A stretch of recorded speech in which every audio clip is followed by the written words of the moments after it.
जैसे कि आप जानते हैं फंडामेंटल राइट पार्ट थर्ड में हमने जिक्र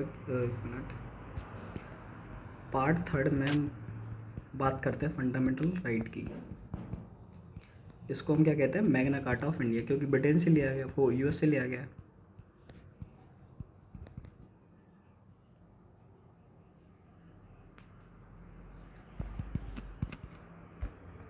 मैग्ना कार्टा कहते हैं, Magna Carta the charter of right issued by the king John England 1215 was the first rated document relating to fundamental right.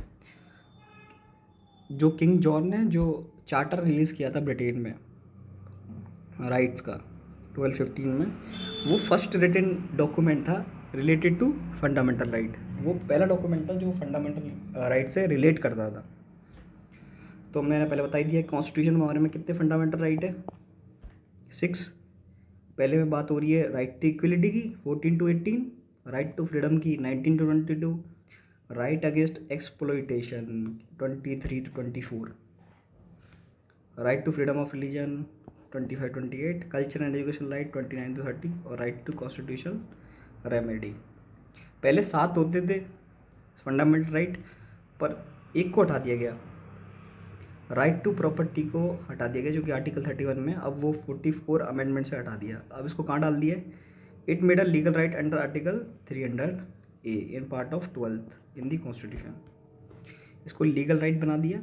अब ये कहाँ पे, इसकी पोजीशन आर्टिकल 300A में, कौन से पार्ट में, 12th part 12 of the constitution, कि आपको पहले आपको राइट टू प्रॉपर्टी रखने का, पर अब इसको लीगल राइट कर दिया।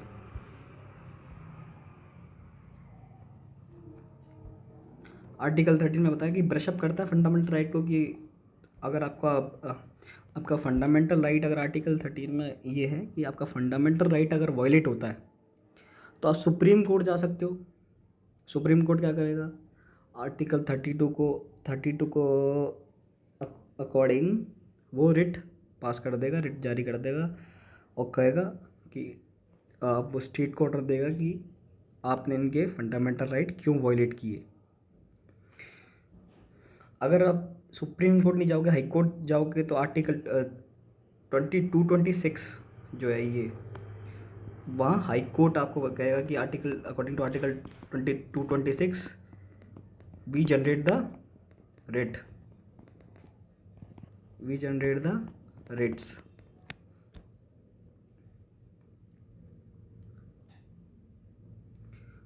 फॉर द, ये आर्टिकल ये कहता है कि constitutional amendment can not be challenge, पर केशवानंद भारती केस में इसको ऊपर उठाया गया और कहा, लैंडमार्क जजमेंट था सुप्रीम कोर्ट का, उन्होंने कहा कि कॉन्स्टिट्यूशनल अमेंडमेंट को भी आप चैलेंज कर सकते हो अगर ये वायलेट कर रहा है, क्या फंडामेंटल, आपके फंडामेंटल राइट अगर वायलेट हो रहे हैं तो constitutional amendment can be challenge if your fundamental right are violated.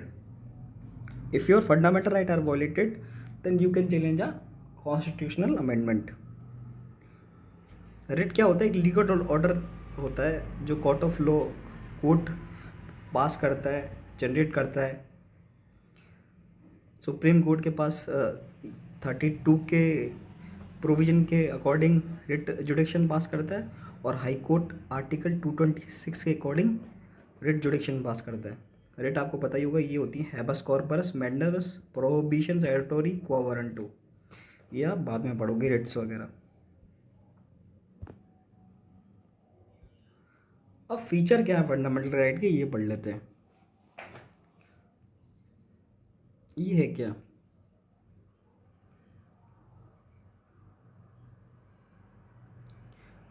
कि ये गारंटीड करते हैं आपके, ये प्रोटेक्ट करता है कॉन्स्टिट्यूशन को, कि जो बेसिक स्ट्रक्चर का कॉन्स्टिट्यूशन का जो बेसिक स्ट्रक्चर है जो कि आर्टिकल 368 में, उसको प्रोटेक्ट करते हैं कि वो वायलेट नहीं हो।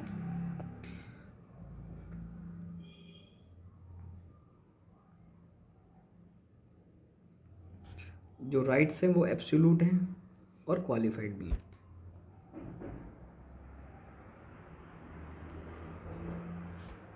कुछ रीजनेबल रिस्ट्रिक्शन लगा सकता है स्टेट इनके ऊपर, पर रीजनेबिलिटी ऑफ द रिस्ट्रिक्शन, जो रीजनेबिलिटी होगी वो डिसाइड कौन करेगा, कोर्ट्स डिसाइड करेंगे कि आपके फंडामेंटल राइट पे कितने रिस्ट्रिक्शन लगा सकते हो, क्या वो रिस्ट्रिक्शन होंगे, वो कोर्ट डिसाइड करेगा। Right are justiciable and allow person to move the court for their enforcement. अगर फंडामेंटल राइट जहाँ एनफोर्स नहीं हो रहे, कोई इनको एनफोर्स नहीं कर रहा, आपके फंडामेंटल राइट वॉयलेट हो रहे हैं, तो ये जस्टिकेबल नेचर में, मतलब आप कोर्ट में जा सकते हो। आप कोर्ट में जा सकते हो और कह सकते हो कि हमारे फंडामेंटल राइट वॉयलेट हुए, तो वो कोर्ट हैंडल करेगा। और यहाँ तक कि इतना है कि अगर आपके फंडामेंटल राइट वायलेट होते हैं, आप डायरेक्ट सुप्रीम कोर्ट जा सकते हो in case of violation of fundamental right. A person can directly go to the supreme court if it's fundamental right are violated. पर कुछ एक्सेप्शन हैं, ये राइट्स सस्पेंड हो जाते हैं नेशनल इमरजेंसी के दौरान। The rights are the fundamental right can be suspended during the national emergency except 20 and 21। 20 क्या है कि आपको जो है प्यूनिटिव डिटेंशन और preventive detention, double jeopardy जो लॉ है, आपने पढ़ा होगा कि पनिशमेंट आप 2 बार नहीं दे सकते आर्टिकल 20 के अकॉर्डिंग। एक बार ही पनिशमेंट होगी, एक बार क्राइम किया तो एक बार पनिशमेंट होगी। पनिशमेंट के टाइप भी बताए गए हैं कि पनिशमेंट आपको अरेस्ट करने के लिए 2 चीज़ें, एक तो प्यूनिटिव डिटेंशन, एक प्रिवेंटिव डिटेंशन। अगर आप नेशनल सिक्योरिटी के लिए थ्रेट हो तो आपको प्रिवेंटिव डिटेंशन के अकॉर्डिंग, प्रोविजन के अकॉर्डिंग आपको अंदर डाल सकते हैं। प्यूनिटिव डिटेंशन होता है कि नोटिस भेज के आपको बताना कि आपने क्या क्राइम किया है। Further 6 right are guaranteed article 9 suspended only when there is an external emergency. आपका एक राइट जो आपको कहता है कि फ्रीडम, आपको फ्रीडम आर्टिकल 19 जो है, जो आपको freedom of speech and freedom आपको देता है कहीं भी जाने आने की, कहीं भी रहने की, कोई भी प्रोफेशन फॉलो करने की, वो सस्पेंड तब होगा जब स्टेट में वॉर जैसी कंडीशन हो जाएगी कि किसी ने हमारे ऊपर अटैक कर दिया। आर्म्ड रेबेलियन मतलब कोई इंटरनल इमरजेंसी लग गई, कोई बड़ा अटैक हो गया, तो आपका आर्टिकल 19 जो सस्पेंड कर दिया जाएगा। फिर एप्लीकेशन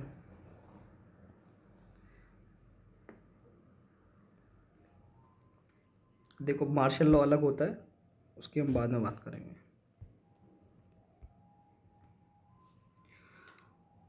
जो सिटीजन्स के लिए राइट्स अवेलेबल हैं वो ये हैं आर्टिकल 15, आर्टिकल 16 और जो 6 फंडामेंटल राइट है फ्रीडम के लिए आर्टिकल 19 और protection of language article 21A clause जो माइनॉरिटी के लिए कल्चरल एजुकेशनल राइट है वो, और 29, 30 ये सिटीजन्स के लिए अवेलेबल हैं। और ये दोनों के लिए अवेलेबल है, एबिलिटी सिटीजन और फॉरेनर के लिए इक्वलिटी लॉ फॉरेनर के लिए अलाउड है। Protection in respect to convention for offences, protection मिलेगी आपको। Protection of personal life and liberty article 21A। Right to elementary education ये भी फॉरेनर के लिए अलाउड है। Protection against arrest and detention in certain cases. Prohibition of human trafficking and force labour article 22। Just a minute. Prohibition of employment of children in factories, ये हमने पढ़ा होगा, कौन सा आर्टिकल है, article what 23 and 24। Freedom of concern free profession, आप कोई भी प्रोफेशन यूज़ कर सकते हो, कहीं भी प्रैक्टिस कर सकते हो, अपना रिलीजन का प्रोपेगेशन कर सकते हो, आप अपने रिलीजियस अफेयर खुद मैनेज कर सकते हो, प्रमोशन कर सकते हो अपने रिलीजन का, आप रिलीजन सेरेमनीज अटेंड कर सकते हो, ये सब।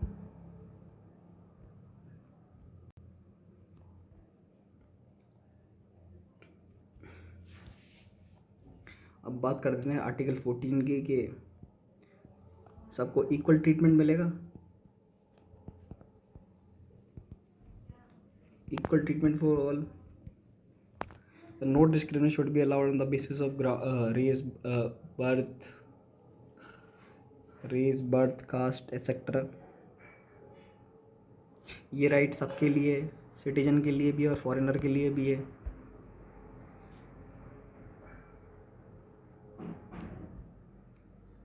As per the article, President of Indian Governor State is not answerable to any court for the exercise of their power and duties. No civil and criminal process. आप president और governor वो किसी भी कोर्ट के लिए answerable नहीं होंगे, जो कि उनके वो जैसे एक्सरसाइज कर रहे हैं अपने पावर के, वो किसी भी कोर्ट के लिए आंसरेबल नहीं होंगे और उनके खिलाफ कोई भी सिविल और क्रिमिनल प्रोसीडिंग आप नहीं चला सकते जब तक कि वो ऑफिस के टर्म में है। जब तक वो अपना ऑफिस टर्म ख़त्म नहीं कर लेते उससे पहले आप कोई उनके खिलाफ सिविल और क्रिमिनल प्रोसीडिंग नहीं चला सकते। तो प्रेसिडेंट और गवर्नर इनसे एग्जम्प्टेड है।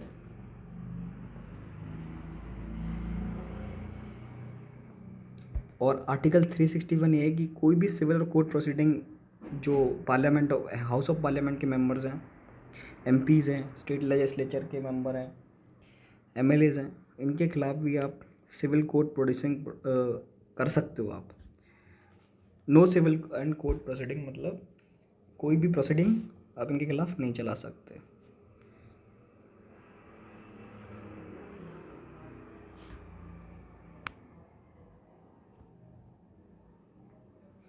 कोई भी मेंबर ऑफ पार्लियामेंट जो है स्टेट लेजिस के लिए लायबल नहीं होगा कोर्ट प्रोसीडिंग के लिए कि उसने पार्लियामेंट में क्यों वोट दिया, आप उसको कोर्ट में ले सकते। दूसरा आर्टिकल आप जानते हैं 15 है कि आप किसी भी सिटीजन और फॉरेनर के साथ कोई भी डिस्क्रिमिनेशन नहीं कर सकते। स्टेट कोई भी डिस्क्रिमिनेशन नहीं करेगा। किस बेसिस पे? रिलीजन के बेसिस पे कोई डिस्क्रिमिनेशन नहीं करेगा, रेस के बेसिस पे कोई डिस्क्रिमिनेशन नहीं करेगा, कास्ट, सेक्स, बर्थ एक्सेट्रा।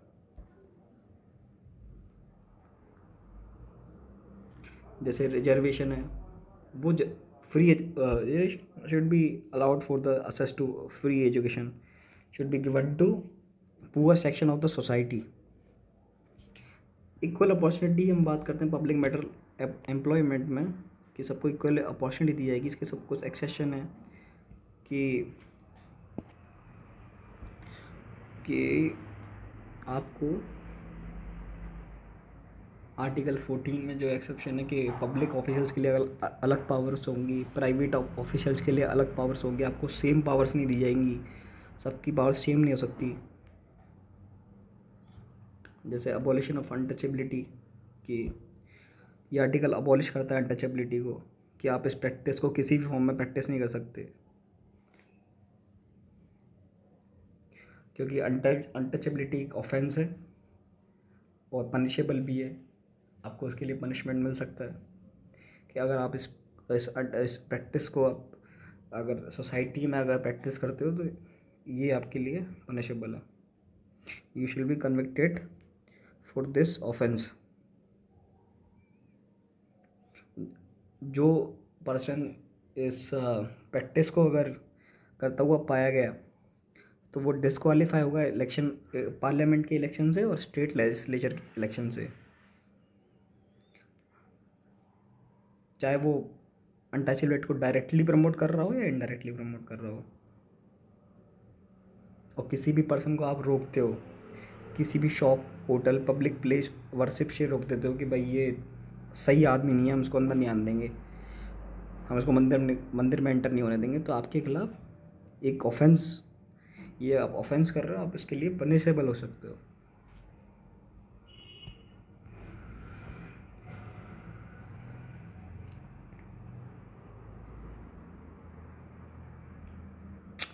ये हम पढ़ चुके हैं।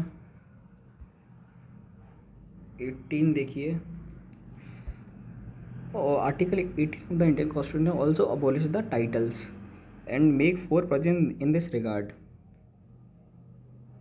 अगर आपको स्टेट प्रोहिबिट करता है कि आप किसी भी तरह का टाइटल यूज़ नहीं करोगे, जैसे कि मिलिट्री और एकेडमिक इंस्टीट्यूशन आपको ये अलाउ कर सकते, ये इनके लिए अलाउ है। आप कोई भी टाइटल या कोई भी स्टैचू ये यूज़ नहीं कर सकते जब तक कि आपको स्टेट प्रोहिबिट कर रहा है। आप फॉरेन स्टेट का कोई भी टाइटल यूज़ नहीं कर सकते। It prohibit the citizen of India from accepting any title from the, ये प्रोहिबिट करेगा, it prohibit the citizen of India. ये कह रहा है कि आप किसी भी फॉरेन स्टेट का टाइटल यूज़ नहीं कर सकते।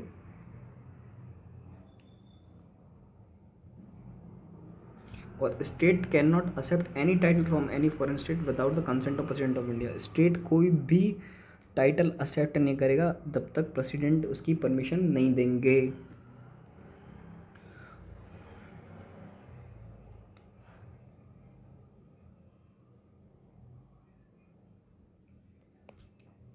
आगे चलते हैं।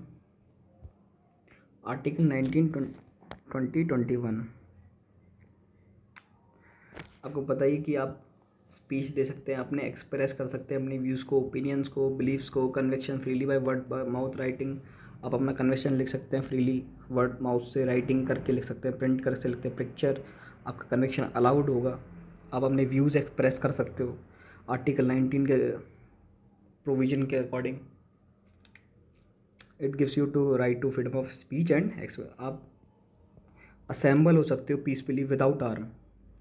आप पब्लिक मीटिंग होल्ड कर सकते हो, डेमोन्स्ट्रेशन दे सकते हो ऑन पब्लिक लैंड।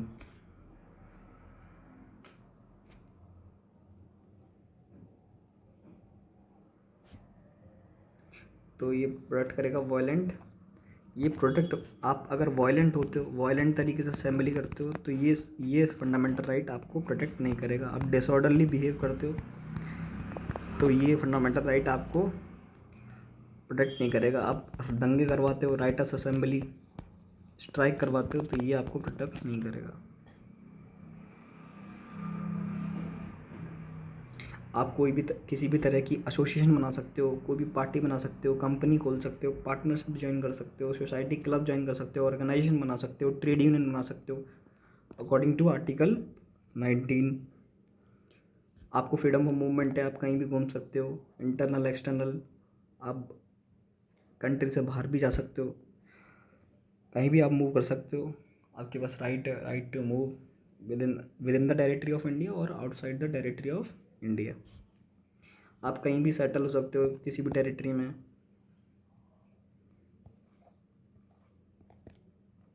पर you have to safeguard their traditional vocation. आपको वहाँ के ट्रेडिशनल वोकेशन को सेव गार्ड करना पड़ेगा। आप वहाँ पे उनके कल्चर को वॉयलेट नहीं कर सकते। आप कोई भी ऑक्यूपेशन ट्राई कर सकते हो, ट्रेड बिजनेस कुछ भी कर सकते हो,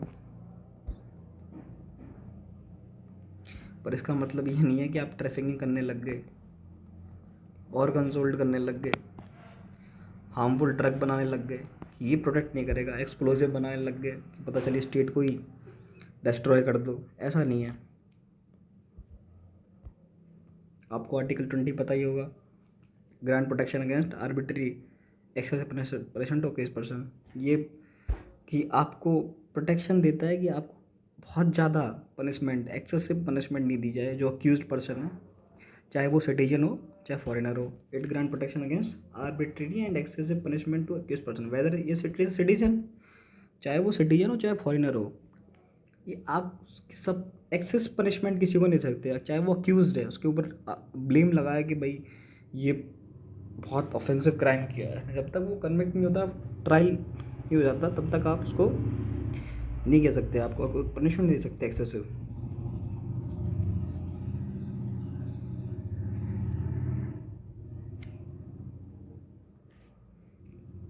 जब तक कि कोई किसी को कन्विक्शन नहीं मिल सकता, कन्विक्शन नहीं मिल जाता, तब तक आप किसी पर्सन को ये नहीं कह सकते कि इसने ये ऑफेंस किया है। तो ये इसी बात की बात कर रहा है। अगर मान लो आपने क्राइम किया हो एक बार, पनिशमेंट मिल जाए 2 बार, तो ये नहीं है ना होना चाहिए। तो no person shall be prosecuted and punish for the same offence more than one. Same offence के लिए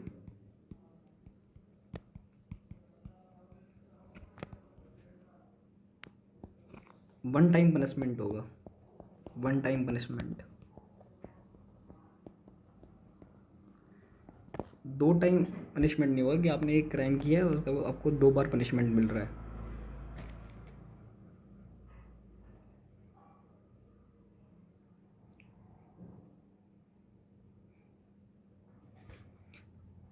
कोई भी पर्सन अक्यूज नहीं माना जाएगा जब तक उसके खिलाफ विटनेस नहीं है। इसी को कहते हैं जो सेम, मतलब सेम ऑफेंस के लिए एक ही टाइम पनिशमेंट मिलना है, इसको ही कहते हैं डबल जियोपार्डी लॉ। क्वेश्चन आ सकता है कि डबल जियोपार्डी लॉ क्या है, कि one time offence one time punishment. So a person shall be punishable for the same offense for not more than once। Article 21 क्या कहता है कि आपको पर्सनल लाइफ ऑफ लिबर्टी है, ये भी सिटीजन और नॉन सिटीजन के लिए अलाउड है, कि आपको कोई कन्फाइंड नहीं कर लेगी, एनिमल एग्जिस्टेंस है या फिर सर्वाइवल है, आप सर्वाइवल कर सकते हो, स्टेट आपकी हेल्प करेगा आपके सर्वाइवल में, आप लिव विद ह्यूमन डिग्निटी के साथ रह सकते हो।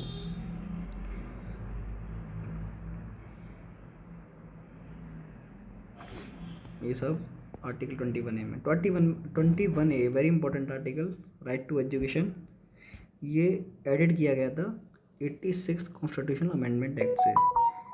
इसने एलिमेंट्री एजुकेशन को फंडामेंटल राइट बना दिया। This provision make elementary education a fundamental right और नॉट हायर और प्रोफेशनल एजुकेशन। हायर और प्रोफेशनल एजुकेशन आपको नहीं मिलेगी, सिर्फ एलिमेंट्री, मतलब जो 6 to 14 है, 14 ईयर, जब तक आप 14 ईयर नहीं हो जाते तब तक आपको फ्री और एलिमेंट्री एजुकेशन मिलेगी।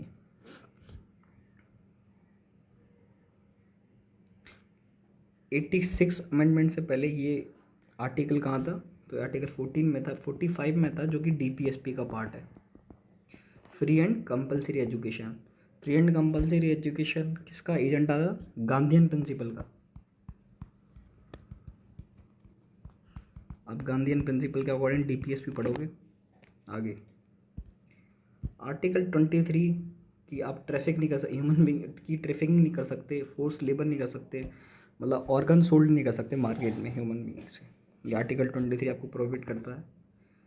आपको राइट है, किसी भी तरह का एक्सप्लॉइटेशन आपके साथ हो रहा है तो ये आपका फंडामेंटल राइट का वायलेशन होगा। आर्टिकल 25 से 28 में रिलीजन वाला चीज़ दिया है कि आप कोई भी रिलीजन फॉलो कर सकते हो, किसी भी रिलीजन को ज्वाइन कर सकते हो, अपने रिलीजियस अफेयर खुद मैनेज कर सकते हो, और किसी भी रिलीजन का प्रोपेगेशन, आप उसका टैक्स पेमेंट कर सकते हो, आपका प्रोपेगेशन कर सकते हो, आप फैला सकते हो अपने रिलीजन को। ये सब बातें 25 से 28 में दी गई है। जैसे कि free to manage religious affair, freedom of taxation for promote of religion, आपको टैक्सेशन का फ्रीडम है रिलीजन के, आपको इससे कोई टैक्स नहीं लिया जाएगा, आप अपने रिलीजन का प्रमोशन कर रहे हो उसमें। कोई भी रिलीजियस इंस्ट्रक्शन आप अटेंड कर सकते हो, कोई भी रिलीजन प्रैक्टिस कर सकते हो, आर्टिकल 25 कह रहा है। 26 मैनेज कर सकते हो रिलीजियस अफेयर्स को, ये सब चीज़ें। 29 protection of interest of minority, ये माइनॉरिटी के इंस्ट्रक्शंस को, माइनॉरिटी के इंटरेस्ट को प्रोटेक्ट करता है, कि कोई भी माइनॉरिटी, जैसे माइनॉरिटीज़ होती हैं, जैसे सिख हो गए, क्रिश्चियन हो गए, और बुद्धिस्ट हो गए, जैनिज़्म हो गया, जैनिज़्म हो गया, और पर्शियंस हो गए, ये सब माइनॉरिटी हैं। ये अपनी जो लैंग्वेज है उसको प्रोटेक्ट कर सकते हो, किसी भी टेरिटरी में उसको प्रैक्टिस कर सकते हैं, अपने स्क्रिप्ट और कल्चर को प्रोटेक्ट कर सकते हैं, उनको कंजर्व कर सकते हैं। ये 29(1)(a) है।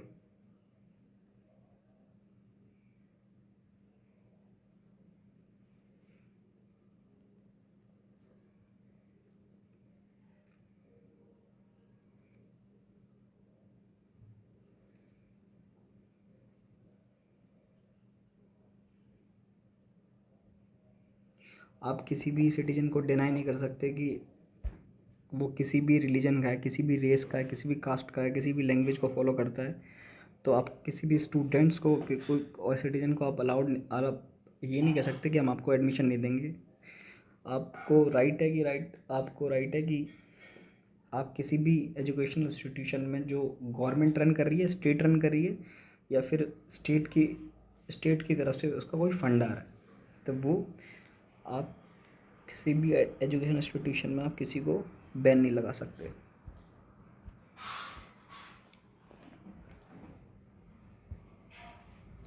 आर्टिकल 30 वही है, माइनॉरिटीज़ की right. All minority whether based on religion language have the right to establish. सारी माइनॉरिटीज़ को राइट है कि वो अपने एजुकेशनल इंस्टीट्यूशन इस्टेब्लिश कर सकती हैं।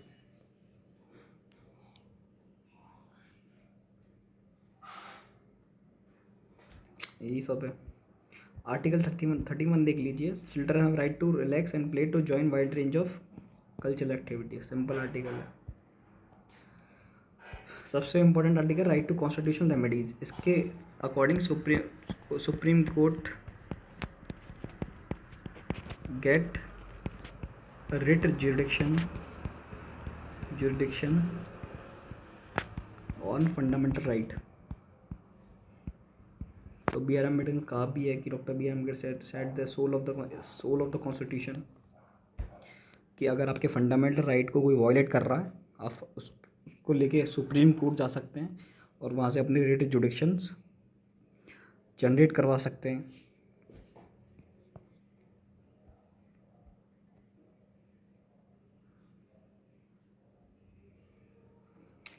आर्टिकल 33 कहता है कि ये एम्पावर करता है कि पार्लियामेंट जो है रिस्ट्रिक्ट और एब्रोगेट कर सकता है फंडामेंटल राइट। आर्म्ड फोर्सेस के लिए और पैरामिलिट्री फोर्सेस के लिए पार्लियामेंट उनके फंडामेंटल राइट्स को रिस्ट्रिक्ट भी कर सकता है और उनको ख़त्म भी कर सकता है, एब्रोगेट भी कर सकता है।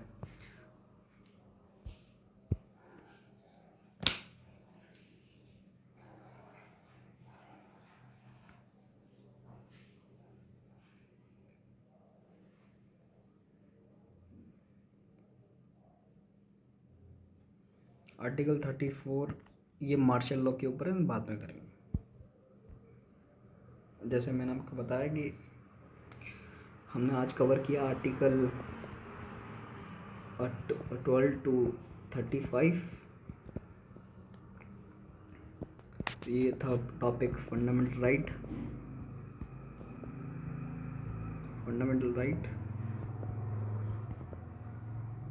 आप इस सेशन को देखें, बहुत सारे क्वेश्चंस आते हैं कि फंडामेंटल राइट से, तो अब इस सेशन को वॉच करें। So enjoy the session. Let's end the session here. Good bye.